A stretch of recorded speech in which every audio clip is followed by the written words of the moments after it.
This morning I woke up to the sound of chainsaws. I went outside to discover the parents of the bride and groom were cutting down my magnolia trees, because they didn't match the bride's aesthetic vision. Each tree is about 80 years old. This house was purchased as a wedding present for my great-grandmother, and they planted magnolias there when they got married. If my great-grandmother had lived, she'd be turning 100 next year. I told them to stop immediately. I didn't give them permission for that, and I was going to call the police. They stopped, but when I went inside to grab my cell they started up again. When I confronted them, I was told that since they're my tenants, I'd just be suing myself, so I could suck it up, Buttercup. I admit, I was more than a little intimidated by a group of men with chainsaws. I went back in my house while they continued cutting and called the police, who came out and told them to stop, and gave them tickets, but they started up again once the police were gone. I called the police again, and they haven't come back out yet. I've also already called an arborist friend of mine to come out and do an assessment immediately. I called my insurance company as well, and they're going to have someone call me back. But while I'm waiting, the trees hold a lot of sentimental value to my family and I, so this is very emotionally draining. Update.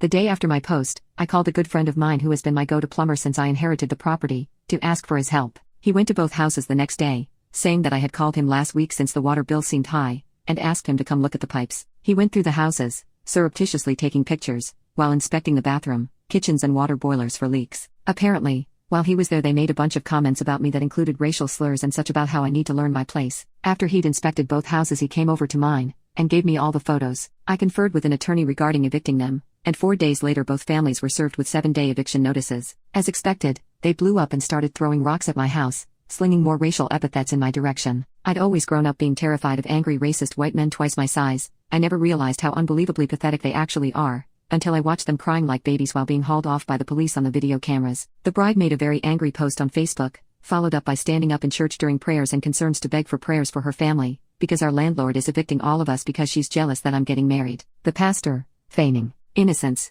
said, "I thought she was evicting you all because your father cut down magnolias? The hardest game of you laugh you lose I've ever played. Still proud I survived." According to the arborist, based on the number of trees cut down, the number of trees damaged beyond repair, and how old those trees were, the value of the trees alone is more than I could sell all 3 houses for in the current housing market around here. Then the attorney started talking about how the damages are multiplied and I would be quite happy with half that number. They did, in fact, destroy the houses as best they could. I have enough savings left that I can live without the rent for a while, so I'm using it as an excuse to have both houses renovated, since they haven't had major renovations since well before I was born. The bride and groom got married and had their reception in the church basement instead of the cul-de-sac. They had to cancel the honeymoon to spend the money on legal fees. I've had the stumps removed and I'm planning to have some healthy saplings planted next year, once things are a bit more settled. The renovations are going well, installing some nice new kitchen appliances next week. As far as I've heard, the bride and groom are staying with his grandmother in Pensacola, while the rest of the groom's family has rented out a trailer in another part of the county. The bride's family are staying with the bride's aunt, who's charging them about double in rent what I was.